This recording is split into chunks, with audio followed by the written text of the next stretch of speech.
So chapter 5 is all about teaching and learning with clients and the community. So this is different ways that we're going to interact by teaching new skills or different ways to do things with clients. There's a couple cool self-assessment activities if you guys want to run through those. The first one that I want to do with you guys is I'm going to pass out. Everyone's going to get a cone, okay?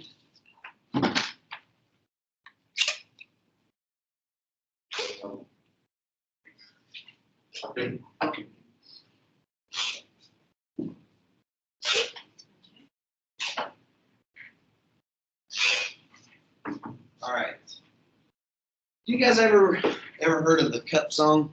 Mm-hmm. You guys know the cup song? Done it before? Know what I'm talking about? Okay. For you that have not done it, we're going to watch a really quick tutorial on how to do the cup song. Okay? Today I'm going to teach you the easy cup game that goes along with the cup song. I learned this game a long time ago at camp, and when we learned it, we learned not just the rhythm, but the name of what we were doing that went along with the movement. And it makes it easier to remember when you're doing the song. So we're going to start out really slow, and I'm going to explain as we go, and then we're going to pick it up and make it faster. So you start clap, clap, and then you're going to hit the table with the syllables of table. Practice it with her. This is your opportunity to learn it, okay? Clap again, and then you're going to pick the cup straight up and set it down. You're going to clap again, clap, then sweep the cup upside down, sweep, hit the top, hit the table, grab the bottom, put your hand down, put the cup down. Now, if you're playing with other people, when you put the cup down is when you slide the cup over to the next person and grab your new cup. But since we're just doing it by ourselves today, keep the cup in place. So here's what it sounds like with the words. Clap, clap, table, table, clap, up, down, clap, sweep. Come on, try. Let's see it. This is your practice. Down. You can make it a little faster once you have it memorized. You know it, huh? Clap, clap, She's like, I got this. Table, clap, She's like, there's no practice. Down. Clap, sweep, top, table, bottom, hand, down. Clap, clap, table, table, clap, up, down. Clap, sweep, top, table, bottom, hand, down. No. And then once you get that and you have it memorized, you can take the words away and just do the rhythm.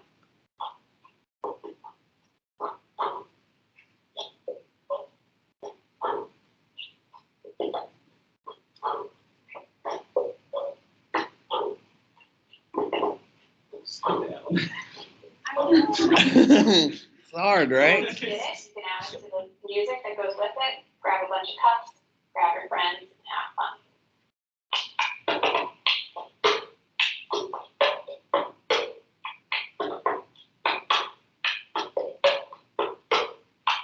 All right. We're going to watch it one more time. Practice as we go along, okay? And I'm going to explain as we go. And Do you know it too? And make it faster. So you start clap, clap. Perfect. And then you're going to hit the table with the syllable. Table, table. Clap again. And then you're going to pick the cup straight up and set it down. You're going to clap again, clap.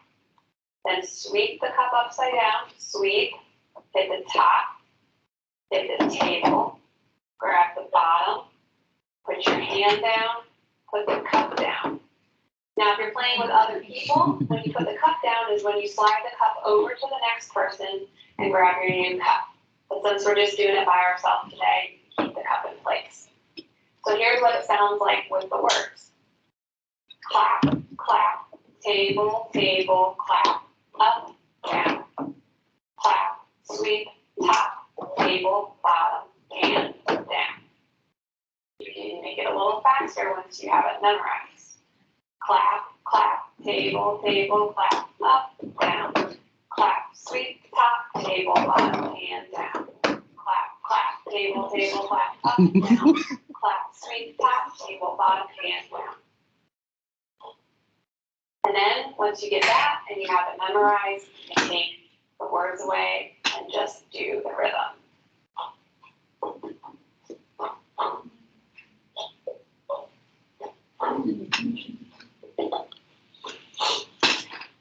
All right.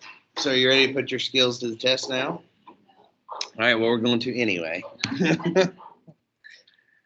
All right. So we're going to have a little help from our friend Anna Cendrick here. Kendrick, whatever.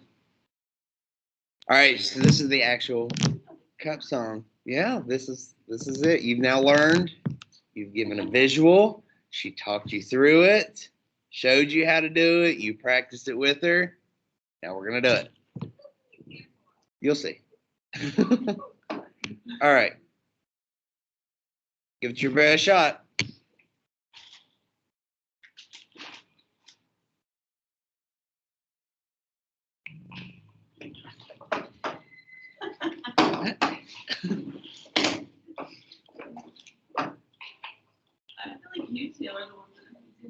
I was about to say they're not. They had it. Now it's time.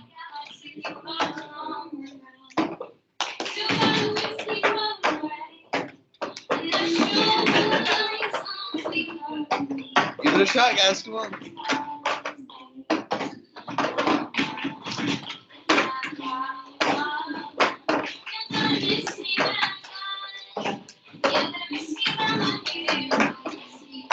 That's impressive.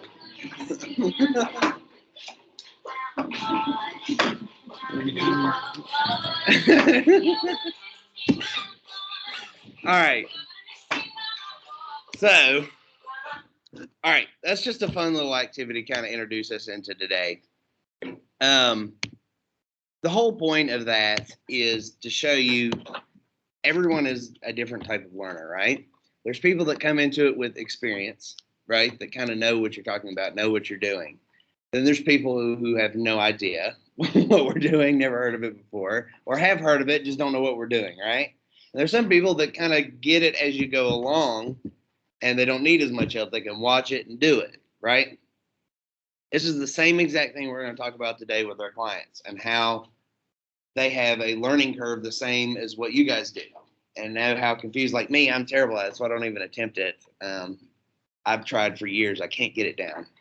And, that's another side of it too, like trying to teach a client something and have them learn a new way to do something or an adaptive way to do an activity with a new equipment. These are all instances where you can have frustration from a client, and you have to learn how to more or less read the room. Is the client getting frustrated? Is there a better way for me to teach them? How do we find out what is the best way for them to learn something from us? Because 90% of what we do is education, okay? All right, so let's talk about some learning theories and models. I'm going to go over these kind of brief. If you want to look into them a little bit further, your book breaks them down a little bit more in depth. And for exam purposes, I recommend you do that, okay? The first one is the health belief model. This one states that a person's beliefs and perceptions affect their health behaviors. That's broken down a little bit more into 4 different principles here that are listed. It's the perceived seriousness. This is based on a person's belief on how serious the situation is. I'm going to bring up COVID again. On health decisions, how serious do they actually believe something like COVID is? Okay. The next principle is susceptibility. How likely are they to get it? How do they feel their chances of having it or catching it is? Next is benefits about a health behavior. Are they convinced that there's a benefit to it or if there's not a benefit to it? And then lastly is barriers. Do they have any beliefs that would get in the way of their learning? Like, I just simply believe that this is wrong. Okay.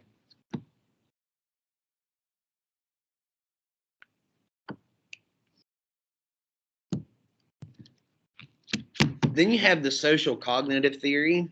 This one's all about self-efficacy. What does efficacy mean?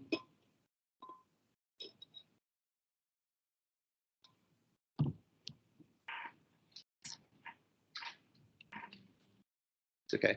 Anybody got a guess? Efficacy or around about what it means? what is it? Effectiveness, kind of, but self-effectiveness, I guess, is one way to put it. So it's about the person's beliefs or perceptions about their own capabilities. What are they able to do? Self-efficient would be another way to think about it. Yeah. This is often, and I want you guys to remember this too, that self-efficacy is really what we think about when it comes to human motivation. So it's the foundation. How much belief do they have in their self that they're able to do something? If you really don't believe in yourself that you're able to do something, are the outcomes going to be nearly as good? Probably not, right? The next one is locus of control theory. This one's broken down into two parts. This is both an internal or external locus. Internal literally meaning that you have control. External meaning the environment has control or it's just completely out of your control.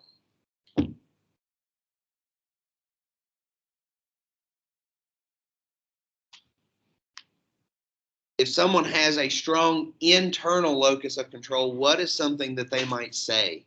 Like if you ask them what motivates them, what might they say?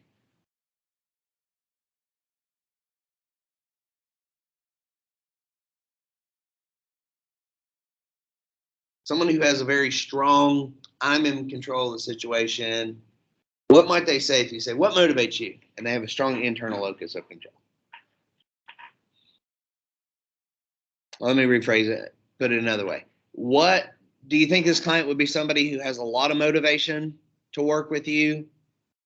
Or is it someone you might actually have to learn a little bit more about the person to get them to work with you?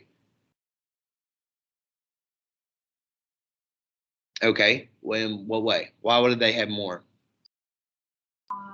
Well, if they feel that they have control over the situation through experiences that they've already had, or they can get things done. Okay. Okay.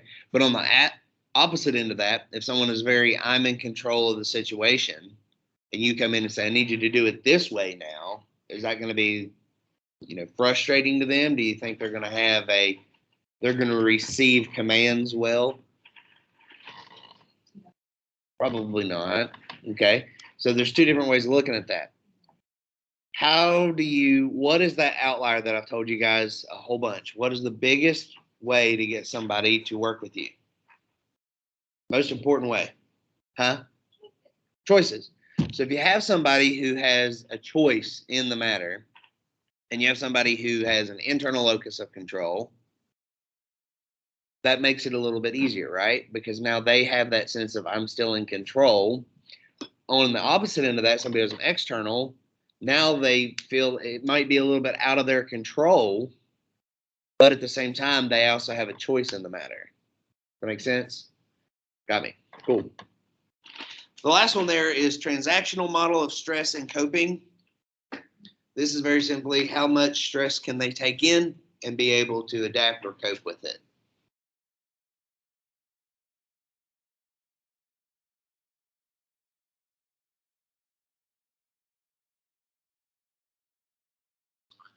Okay. Any questions on those models? All right. So let's talk about androgyny. Thank you, that word. What does that mean?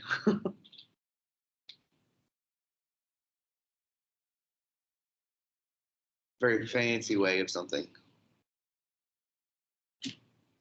Very simply means adult learning. Okay. So this guy Knowles, he comes up with some different assumptions about adult learners, things that they like. Okay. The first one is they like to be self-directed. Second is they draw off of previous life experiences. The third one is the readiness to learn, or asking, why am I learning this?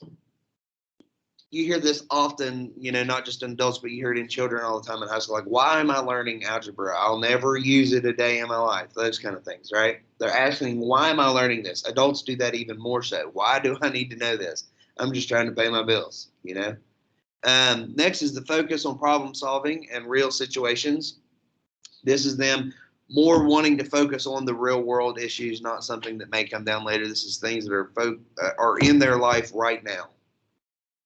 And then last is the motivation to learn. What is their motivation? Are they internally motivated or externally motivated? Does their family motivate them? Are they somebody who has a strong work ethic and wants to get back to work? What is their motivation? Do you guys have your e-learns up right now? Go to your e-learn for 204 and go to chapter 5.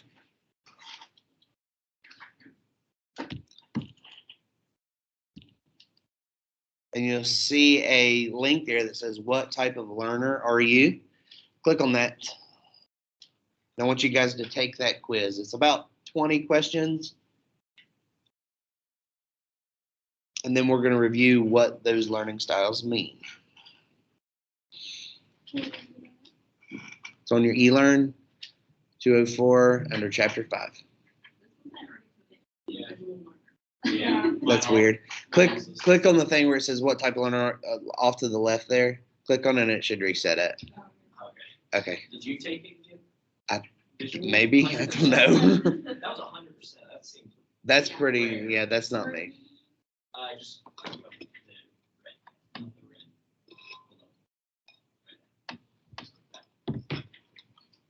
Take that quiz and we'll discuss it.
Good.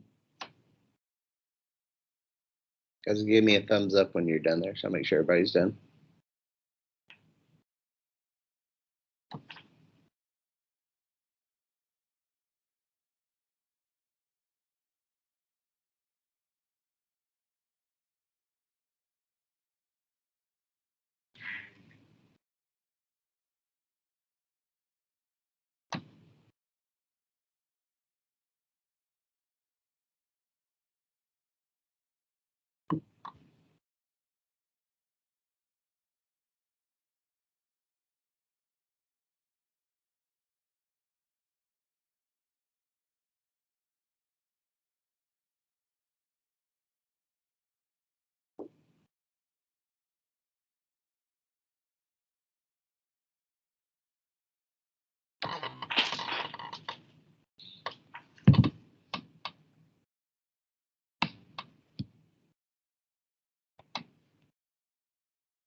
Good. Okay. Zaya, you're still taking it? Doing for your kid? Huh? Okay.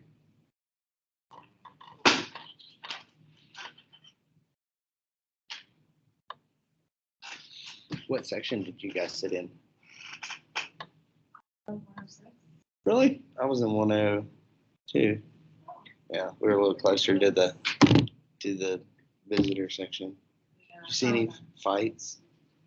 Nah, I almost saw a couple. There was a huge one in the student section. Wait, in 106 or what? No, it was up behind us.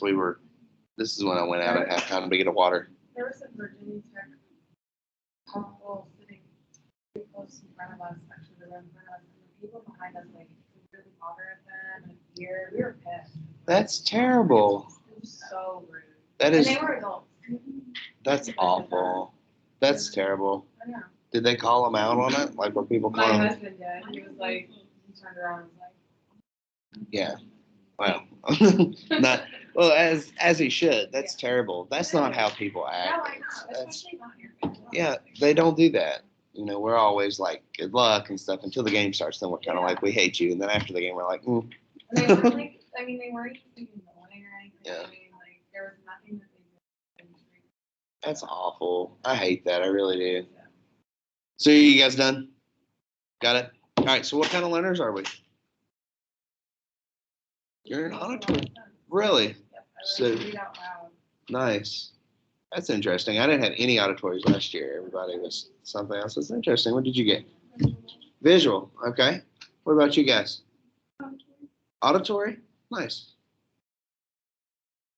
I'm tactile, but That's my fine. percentages were super close. Like, So it's kind of a mix. yeah. What are your percentages on, like, do you have one that goes completely one way?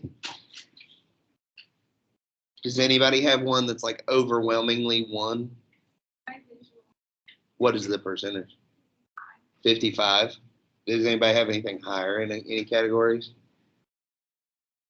No. In a general sense, most people are a mixture of them, but they learn better one way or another. I am a tactile or kinesthetic learner that I like to, feel, do things with my hands, understand.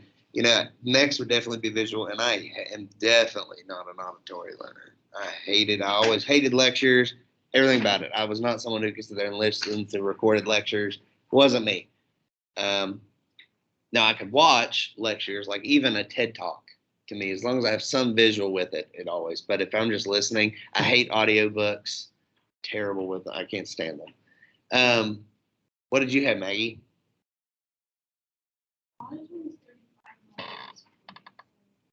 Yeah, kind of 50-50. So in that instance too, what is did anybody was tactile way up on the list for most of you? Or was it way down? That was your low. Really? So you guys would say that you learn better from learning, like almost self-taught learning, rather than doing something or practicing something. Yeah. Interesting. See, so that would be the opposite of me. Like if somebody were to come up and teach, Faith something and then try to by just telling her or something like that, and then you come to me and do the same thing, I'm not going to get anything from it, but she might get everything she needs from it. You know, that's the whole purpose of this quiz, is to understand even in this class, we have a pretty wide variety of learning types and styles, right? Visual, I think, goes without saying. That's somebody who learns by seeing. Auditory is hearing. Kinesthetic is touching. And then mixed is mixture all in between. One thing to take into account here is, what is the context that you're teaching somebody? Are you teaching them in their home? Are you teaching them in a long-term care facility? Where are they learning this at? Next thing is, what injury or disability are we talking here? Is it somebody that has, you know, a learning disability, developmental disability? Is it somebody who just has, you know, a torn rotator cuff? What are we working with here?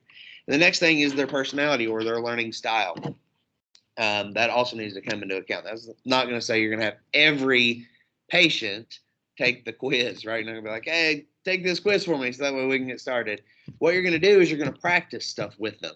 Okay, for example, you may have them, we're going to practice this in a second, putting on a shirt or donning a shirt in a different way, right? If they're not getting it by you telling them how to do it, okay, maybe then showing them, giving them the visual. If that's still not working, have them do it, you know, and then try a little bit of all. Like, I'm going to talk you through it. I'm going to show you how to do it. Then we're going to do it together. And then I want you to show me how to do it. Those kind of things. This is how you get, not feedback, but understanding between the patient and you on they actually do know what they're doing, right? Okay, carryover is what that's called. You teach them something, they carry over the knowledge. We're actually going to start practicing that right now. So this is the scenario. You are going to have to teach the client how to dress one-handed after having a stroke. So they are completely paralyzed one side of their body. Okay, they cannot use, we're going to say on this instance, they cannot use their right arm. Okay, right arm is paralyzed. I want one therapist volunteer and one student, or one client volunteer. I don't care who does what, but I want both of you come up here and bring you a chair. Don't everyone jump up at once. Okay, we got a therapist. Who wants to be the client? No one. No one wants to be the client. Anyone want to be the therapist? Okay, Maggie. You can be either. I don't care which. You guys are all going to practice this before the day's out, so they just got it out of the way first. Oh, you have a shirt. Oh, yes. Isn't that so? That's just so convenient.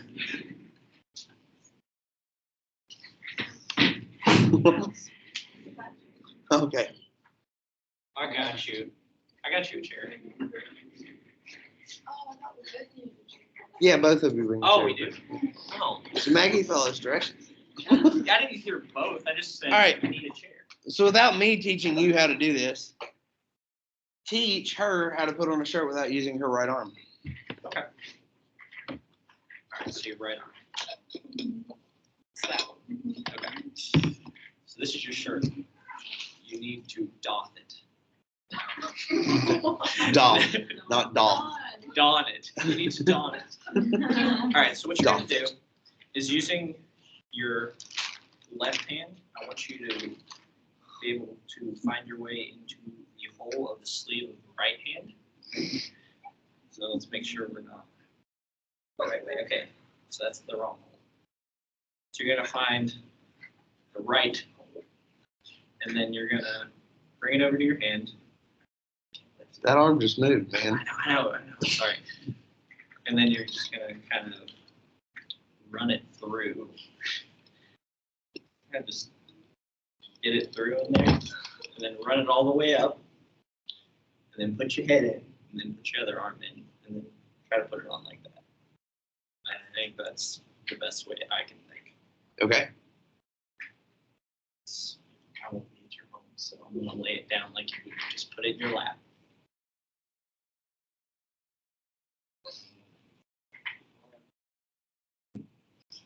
It's okay, we're learning.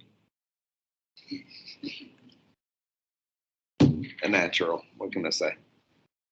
Here we go. Very good. Perfect. All right, how do you take it off? Okay. That's half of it, half the battle. I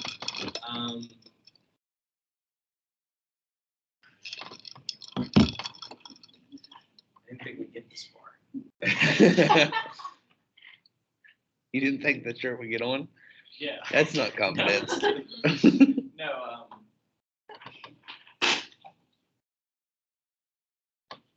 you have to, yeah, but we're trying to do independent. I think we'd have to start with that side. Are you able to like start scrunching up the shirt on this side and then? All right, let's swap him out. Somebody else come up and be the therapist. Give him a hand. Allie.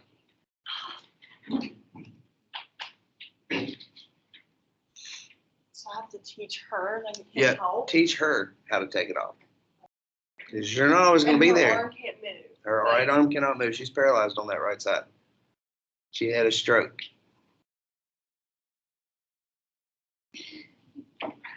She always gonna have this loose of a shirt on. No, I just, figured buy a bigger shirt over there. Everybody can wear a bigger shirt, right? All right. No idea. I feel like I would just kind of like pull it off, but her arm's just kind of like dead. Well, you don't want her to pull. You don't want to pull it off. You want to No, teach her like, how to do teach it. her how to pull it off. Okay. But with that. So I would just like grab the cord here and just, like start pulling it up. Your arm not move at all. It's gonna have to slide off of her. Yeah, what about like pulling it this way? I mean, I know that would completely mess up somebody's hair, so I would try to avoid that, but like pulling it up over. If they can't get a shirt on, they're probably not fixing their hair though. All right. Can you reach behind? Pull the arm out through the collar. Like have her pull the paralyzed. What? Like, what if her like paralyzed arm? She was able to work it up through. You the did collar? good getting the shirt on. Stop giving advice for the taking off. So can we try and pull it off her head? I couldn't do that. I couldn't either, but that's the only thing we could do. And then just slide Oh. it off. Oh. There we go. And now can you like But that's what I do bad, like. take that arm and you like I'm snap. Now you can pull, like take this arm, take your left arm and pull it off of your right. Okay.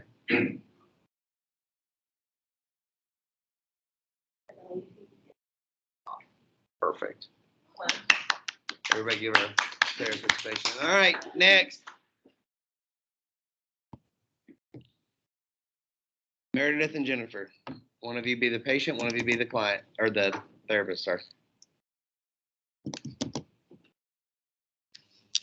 And I will mention, you literally hit the nail on the head. That is the exact way you're supposed to teach somebody how to put on a shirt. It's called a hemi dressing technique. You're both gonna do it. It's fun. Yep, you're gonna do the same thing. We'll switch it up. Now she can't use her left arm. But yeah, that's what I was saying, Jennifer, is he actually hit the nail on the head. That's what's called a hemi dressing technique. You put it on the affected arm first, pull it all the way up, over the head, then on the unaffected arm. You didn't hit it on the head on how to take it off. That is the second way. If you can't get them to do it the proper way, that's kind of, I call it the backup method. I'm gonna see if one of you guys figure it out. So affected arm first. When you put it on, affected arm So first. it's different when you take it off. All right? Teach your client. I'm ready. I think you're ready. I think you've got this. I have faith in you. Okay.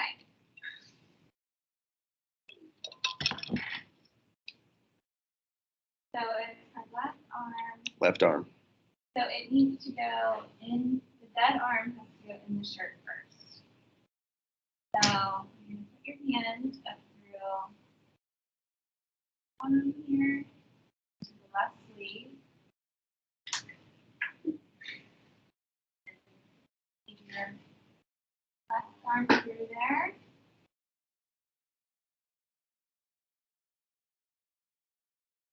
The other arm in that hole, and then up over your head. Yeah. Do you understand?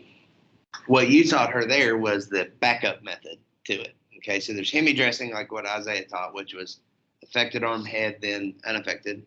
What you taught is a pullover method, or I call it the backup method. So that's also an acceptable way to do it.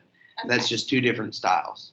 I prefer the one that Isaiah did. I don't think I I saw think it's Isaiah's easier. on the way. So you put it on the affected arm first, pull it all the way up, Okay. then put it over your head, Oh. and then the unaffected arm Okay. last. All right. And then you just have them pull it down. Okay, there you go. You want me to do hers, her way? No, she taught you how to do it. No, you keep walking her through it.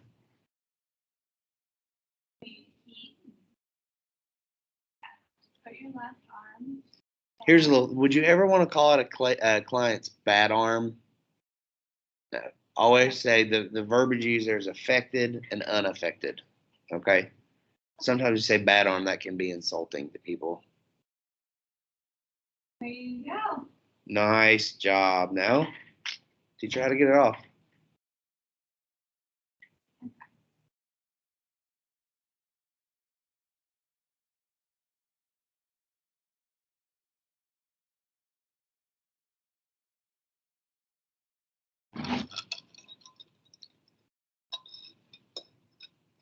I don't know how else besides that took us a minute to come up with. Try it. Keep trying. I don't see. I mean, how should we? Does anybody else have an idea? Faith, you were kind of coming up with something. Go up here and be the therapist. Was? Yeah. I was. Yeah, come on. Let's go. Swap places. I was not. You were. What did you tell me a second ago?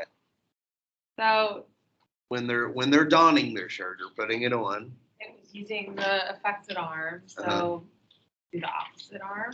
try that. Guys, which one's the affected, that one? The left side is the affected arm.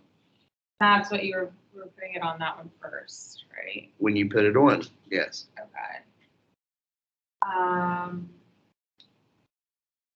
I mean, would you try to like pull your arm in? Come up here and show. Come on. I don't know how. No, come on. But you're the only one that hasn't come yet. Come on, Lindsay. You guys team. Now you're team treating. Come up here and teach. I don't know. It's okay. Both of you figure it out. I'm just trying to think like, can your arm squish in?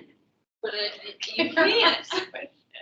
It's completely. That would take a lot for someone that's older. Well, you might not be working with someone that's older. You might be working with a 20-year-old who had a stroke from Are you able drugs to? or something. But you're capable with your unaffected arm, right? Flat, like, oh, I'm using this sleeve. Yeah, I know. If it was a long sleeve, it'd probably be easier, huh? Can you take the bottom of it and pull it up over your arm and your head? Oh, Perfect. Oh, gosh. oh, now it's Well, gonna get stuck though. You did it a little backwards. It's just the. Straighten your arm. There you go. There you go. There. And then pull it down over your arm. Not textbook, but that was very good. Good job, guys.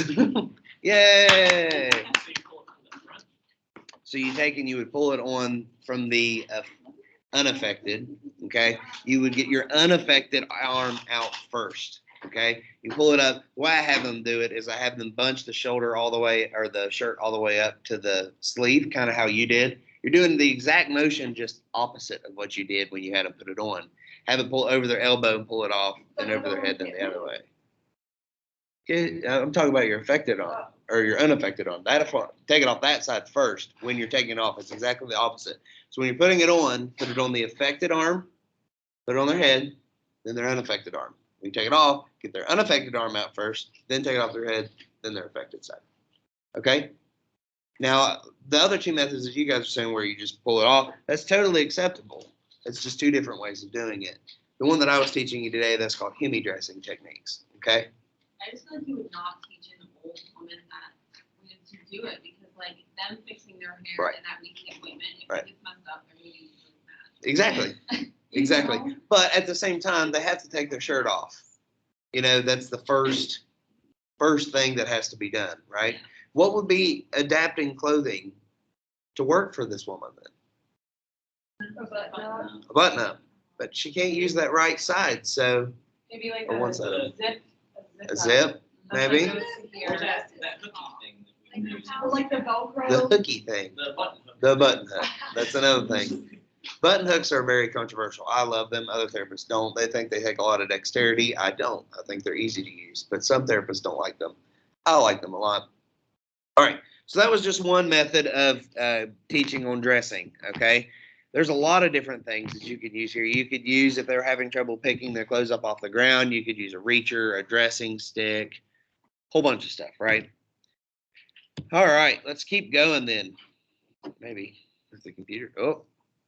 Next slide. Yes, it is. Okay. So now, a little bit of a discussion. So health literacy. We're going to define that real quick. We've already talked about it a few times, but it's the degree to which individuals can obtain, process, and understand information to make good and healthy decisions. Okay? It's the way people obtain, process, understand, and communicate information needed to make good and healthy decisions. So let's do a little role play here of, imagine you moved to a country where there was a different language spoken. Just before moving, you were diagnosed with diabetes. So how would you do some of these things listed here? How difficult would it be for you to find a doctor? How difficult would you be to know the procedure or the dose for insulin, because that changes? What would be some good foods to eat and bad foods to eat? What would be, when do you test? All this stuff. Things that now they're uneducated about. What would be some helpful information for someone like this?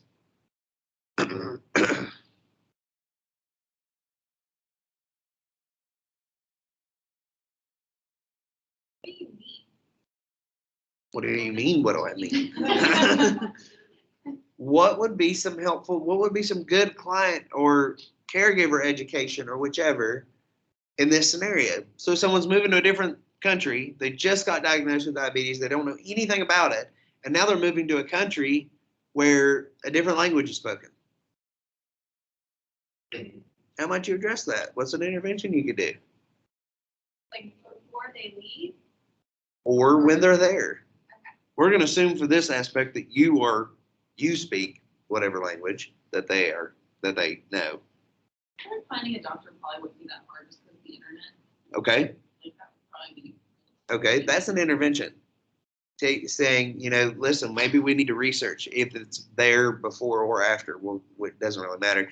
Finding a doctor on the internet, finding someone who might speak their language, or somebody who has an interpreter, or what's knowing your resources here. What's another thing that you can have them use to communicate? A translator, but what's something that's common on most people's phones now? The app. Google Translate. That's another big one. I used it several times for language barriers. I used it with a little Greek lady. Loved her to death. She made me baklava before she left. Very sweet. But we had to use Google Translate because I really couldn't understand anything she was saying. What about the procedure for knowing the dose or insulin? It's probably not something they want to Google.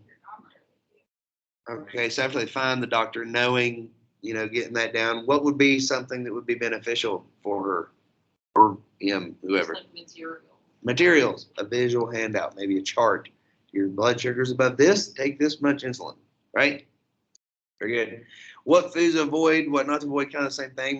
Maybe an educational handout, a Google search for that would be beneficial. Diabetes is well known, right? A lot of people know. And then when to go and where for tests, that would be another thing of a visual handout, education on how to do it. So now you've taken a situation where they got a new diagnosis and they're in a language that, or in a country they don't know the language, and you've kind of helped them manage a diagnosis and a disease that can be very, very deadly if it's not taken care of, right? Very good. All right, so when you create these client education materials, you need to ask yourself, what is the relevance of the factors you're going to put on it? What is the importance of these things? What would be, in your opinion, why do you think something like that would be so beneficial or not beneficial for a patient? Giving them a handout or giving them materials?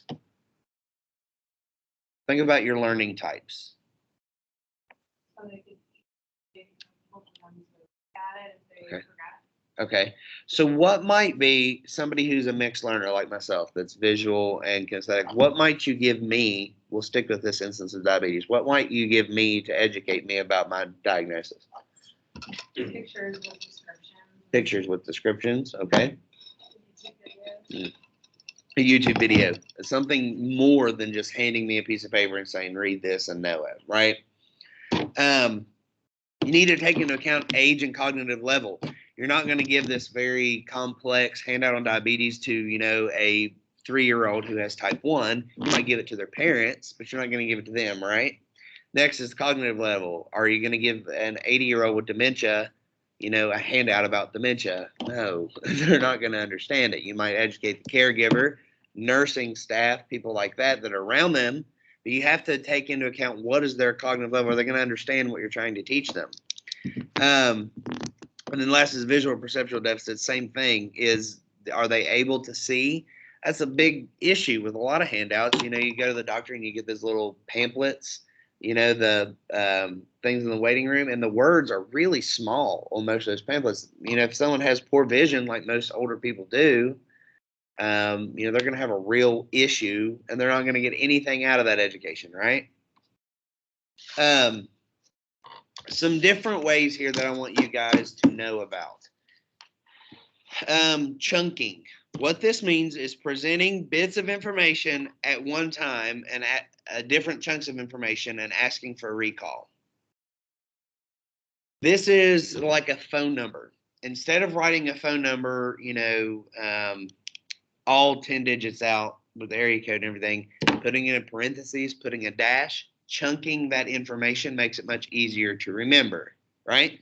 Think about that in yourselves. If you need to remember something, I'm one of those people, like I can always kind of remember the first 3 numbers, but I have to do something to remember those last 4. I'll just say them over and over in my head. That's chunking information. It's very, very important when you're giving somebody breaking down an activity or an ADL activity with the client, is giving them little bits of information at a time and let them kind of paint that picture, okay? Next one is forward and backward chaining. If you guys go to page 91, there's the example of phone numbers with chunking too. The forward and backward chaining, forward chaining is where you teach them from the beginning of the activity and go throughout it and explain it throughout, okay? Backward chaining is where you start with whatever that end result is and work your way back to the beginning. There's not a rhyme or reason of when you would want to use it. It's just 2 different methods. Those are extremely common in occupational therapy, is backward and forward chaining. We're going to refer to that a lot. There's 3 different, let me go to things on the next one about motor learning on page 92 in your books. There's 3 stages to motor learning.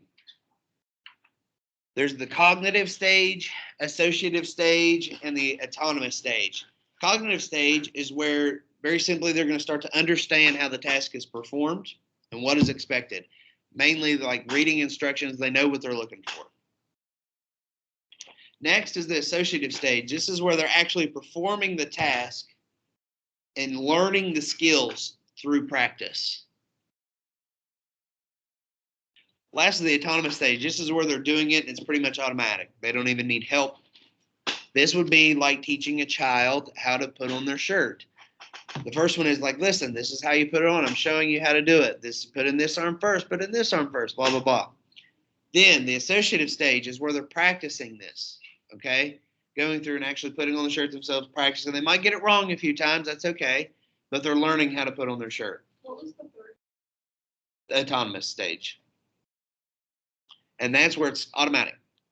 Now the child is putting on their shirt and they don't need help. They got it.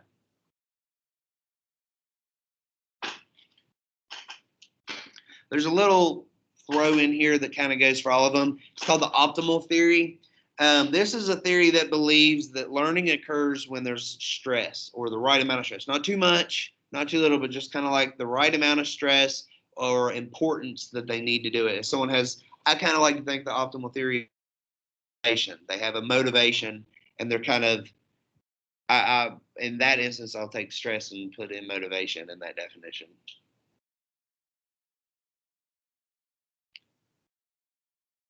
Okay. Any questions? Do you mean to slow down or repeat any of those? We got them? All right, cool.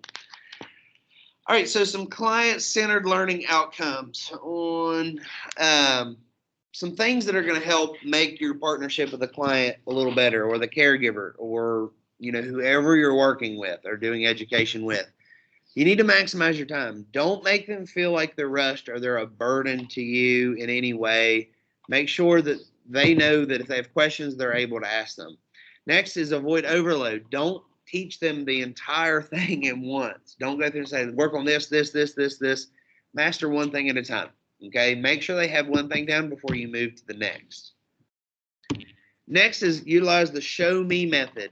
This is extremely important, and I use it more than any other thing in my entire practice. Is I'll say, okay, I'm going to teach you how to do it. We're going to practice it. Now you teach me how to do it. Show me how to do it. So that would be the example of like when Meredith was up here as the patient, having her teach the therapist how they're going to put on their shirt. This makes it much more effective. It's not just somebody teaching at you. Now you have to know your stuff in order to teach it back to the therapist, right? Makes it a much more concrete learning style for these patients. I use it, like I said, more than anything. And you guys will use it a lot in your practicals and when you get out on field works, okay? Next is reinforcement through practice. That goes without saying. Just keep practicing it with them. You might have an instance where you've taught a client how to put on their shirt. They get it. You guys are comfortable with it, and you got a couple weeks, and you notice their shirt's on inside out or backwards or whichever. You're like, come back. We're going to work on this again. I just want to make sure we're still good with this. You might find somewhere that is lacking. That's where that forward and backward chaining comes in.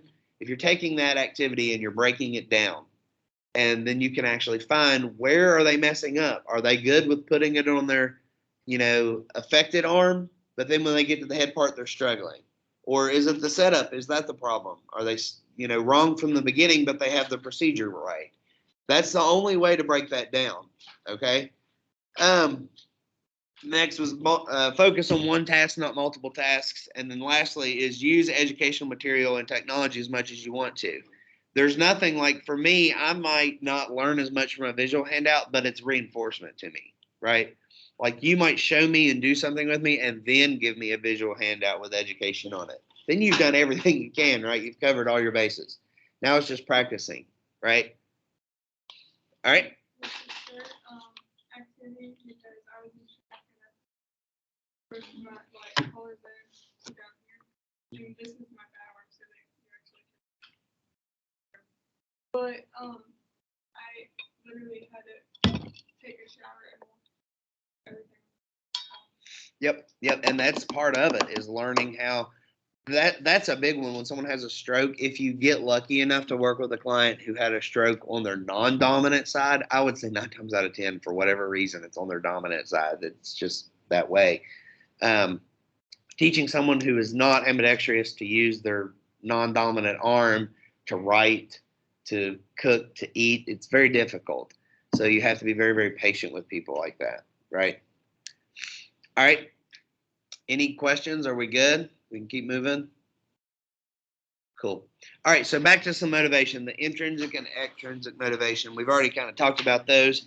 But it's important for you to identify what that motivating factor is and then integrate it into your therapy. If they have a motivation, then you're going to get a lot better results. If they don't have a motivation to do what you're doing and you don't have them on board, your results are not going to be very good.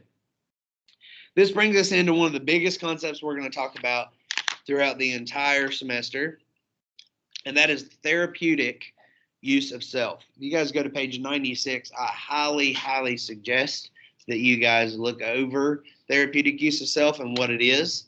It is defined as this in your book. It allows occupational therapy practitioners to develop and manage their therapeutic relationships with clients by using narrative and clinical reasoning, empathy, and a client-centered collaborative approach to service delivery. That's straight out of your book, so you don't have to type all that out. You can get it later. This is literally being like empathetic and getting on that level with the patient. You're not going to be able to understand what it's like to be that client in that position at that time, but you empathize with them, right? You don't sympathize. That's not our job. We don't give sympathy. That's not what we're for. We're here to empathize. We're here to try to understand and help you get to where you need to be, right? Any questions on therapeutic use of self? Literally think about it as trying to get on that level with the patient to where you have that open communication relationship, okay? Helping them understand you're there to help. Get on their level. All right. All right, so let's talk about the process of client education. We're almost through here. Let's put it into context. So you have applying the phases of learning here. The example is baseball and ballet. So acquisition, this is the learning phase of education. Okay. This is where in baseball would be learning to do the proper batting stance. And then in ballet would be learning the 5 principal ballet positions. This is very, very basic. Okay. As low, this is foundational stuff, acquisition. Now that they have that, they move to the retention phase. This is practicing it. This is like in baseball, batting in a cage, or in ballet would be taking classes in a dance studio.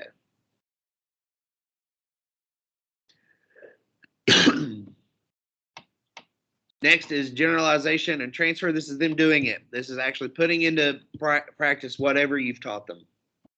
This is batting during a baseball game or dancing on stage during a recital.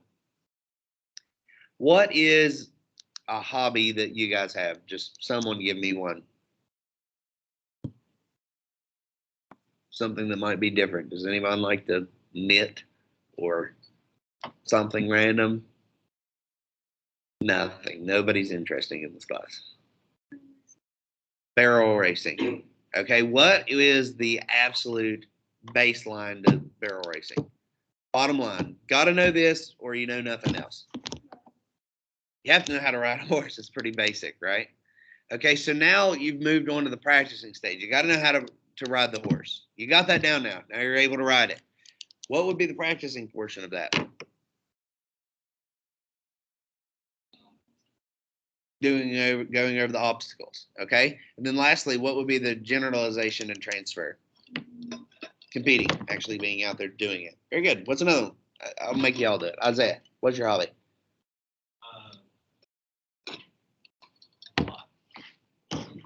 Bowling. Okay. What's the very foundation of bowling? Or you broke your wrist? Grip. Grip. Grip's the very, very baseline. You got to know about grip, the ball. How to grip the ball, right? All right. What would be the practicing part of that?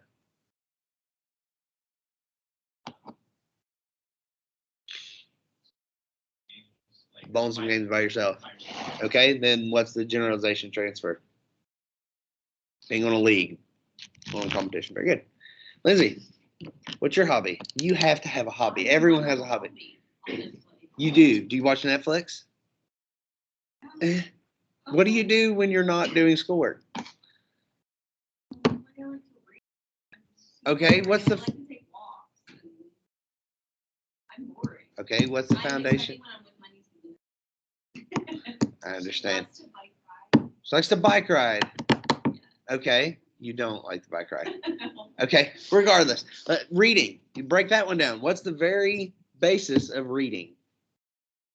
Knowing how to read. Knowing how to read words. It's the very basic, right? This is going from, don't even think about this in an older person aspect. Think about this in a pediatric aspect too. They have to be able to know and understand words. Very basic. Okay, what's the retention part of that? Practicing it. Practicing those skills. So reading books on their own. Okay, what would be a generalization or doing? Reading a book to another person, you know, anything like that. Studying would be another way. That's putting it in practice. Now you're reading and comprehending. Very good. What do you do? What's one of your hobbies?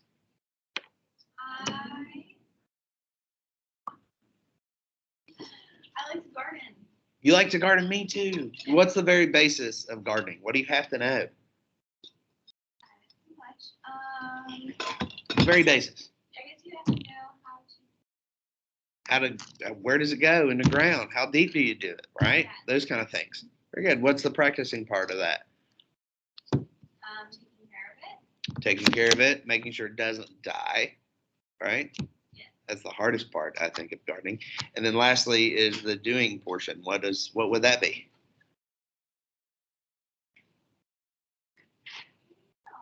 I guess if you grow veggies. Yeah, harvesting your crop. You know, it's the payoff. Very good. Maggie. Catfishing, really? I hear you. So what's the very basis of catfishing? What's the bottom line? Got to know this in order to do it. You have to know how to tie a line on a hook, right? Got to know how to do it. All right, so what's the practicing part of that?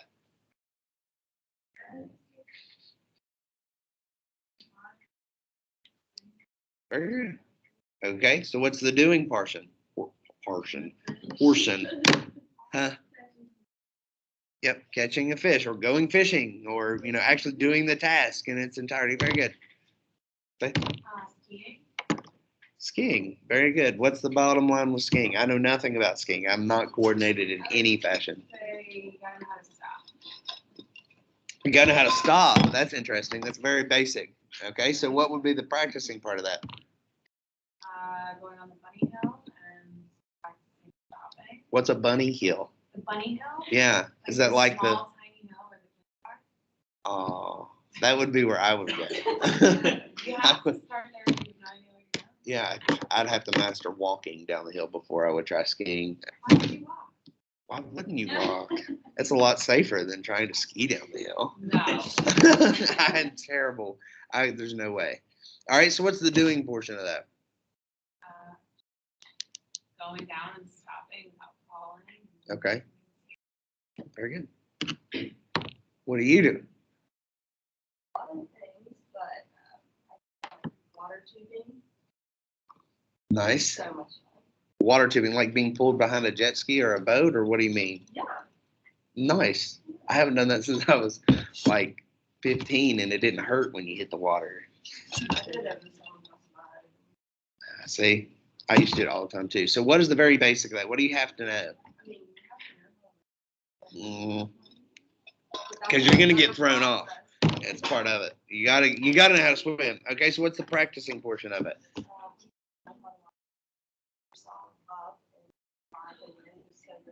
Yeah. Right. Okay. Then what's the transfer and doing portion of that?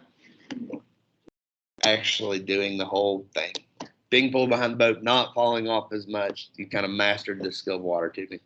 Very good.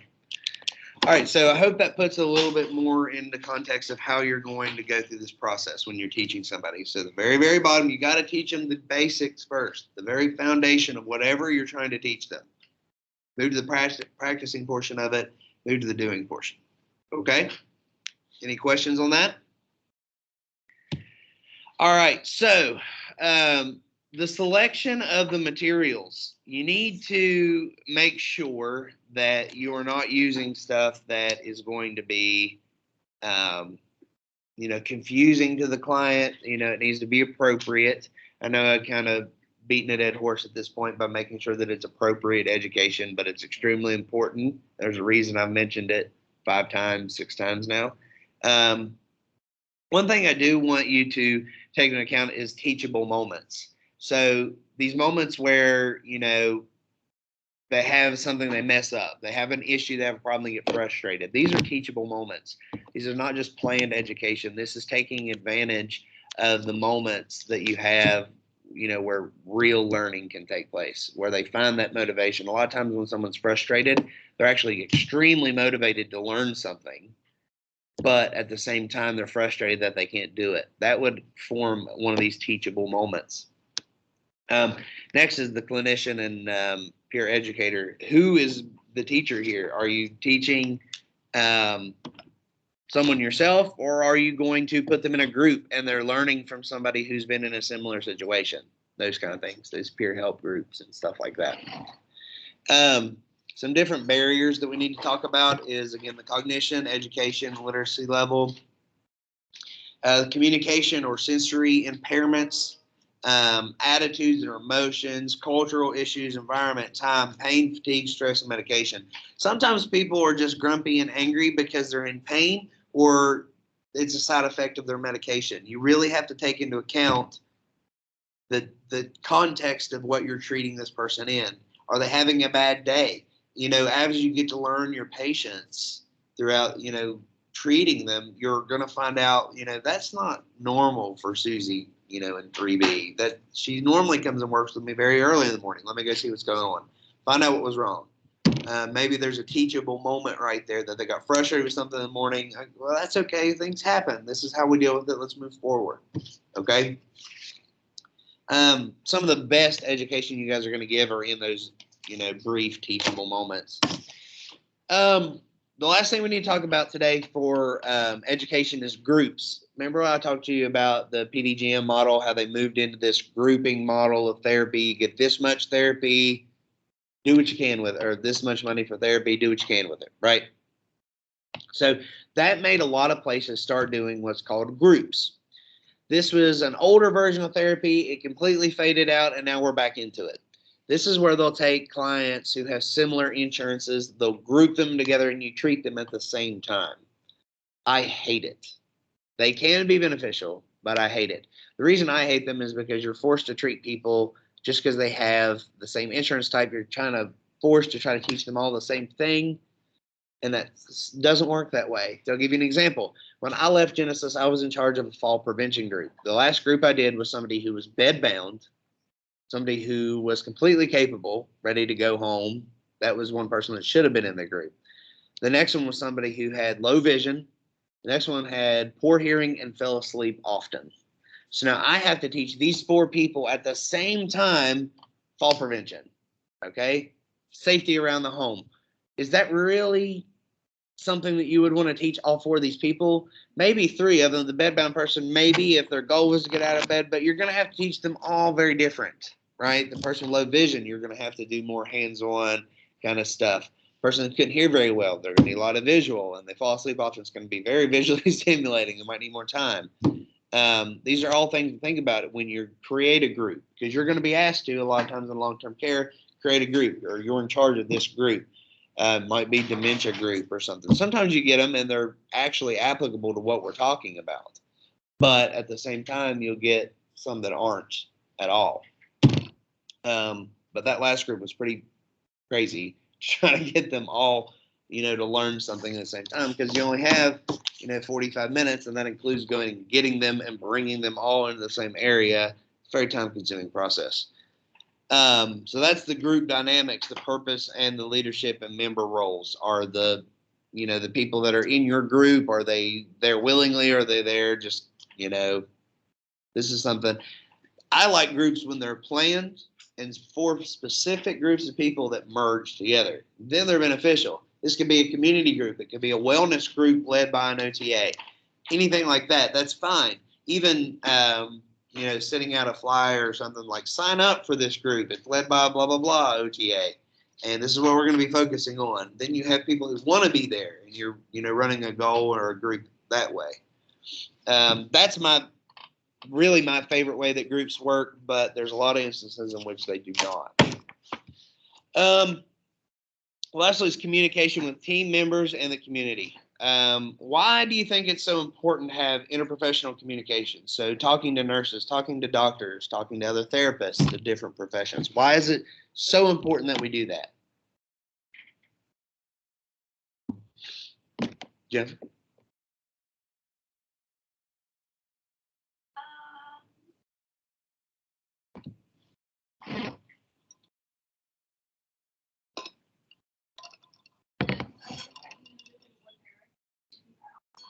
Okay, so everyone, it's kind of a team dynamic, right?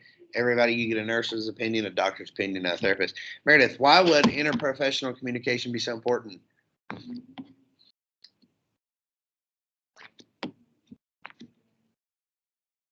Huh? You have to know, like, So interprofessional communication means like you're talking to other professions, nurses, doctors, other therapists. Why would you want to have good communication with these people? What do you mean? like what tasks to do. Kind of. What? Help her out here. What? Why is it so important, Allie? So everyone. Right. So Right. You need like nursing staff and CNAs and people on board with you especially in long-term care facilities. These people need to understand what their goals are. If you have goals for this person to dress themselves independently and you never communicated that with your CNA or nursing staff, then they're going to go in and dress them and the patient's just going to let them. They're not going to say, no, don't dress me. They're never going to do that. So having the CNAs understand, listen, let them do as much as they possibly can. And then being right there to help if they need it. Those are really, really important. And then the aspect of the doctor too, the doctor might not know, hey, this person's having a lot of depressive episodes. I've noticed I've had a lot of trouble getting them to come and work with me because of this reason. Do you have a medication you might recommend or something like that? Talk to the doctor, let them know about these instances. You're advocating for these patients to these other professions as well. Or, hey, so-and-so's having a lot of balance issues. Do you think physical therapy could pick her up too? Boom. Something as simple as that. Having this good professional communication between different disciplines, very, very important. This makes your clients' learning success way more. They're going to learn not just from you. Now they're going to learn from other people because you've taught them as well. And then last, the setting I like to use all the time is learning with long-term care, but, home health across all professions in all different settings. This is very important. Okay. Probably the least maybe would be outpatient, but still some. Okay. All right, guys, you have one knowledge assessment question for tonight. By this chapter, you should be able to answer this question. Only one. Role playing an activity with a client or caregiver may be good for which type of learning style? So tell me which answer you choose, why you chose it. Okay, one quick question. Any questions for me?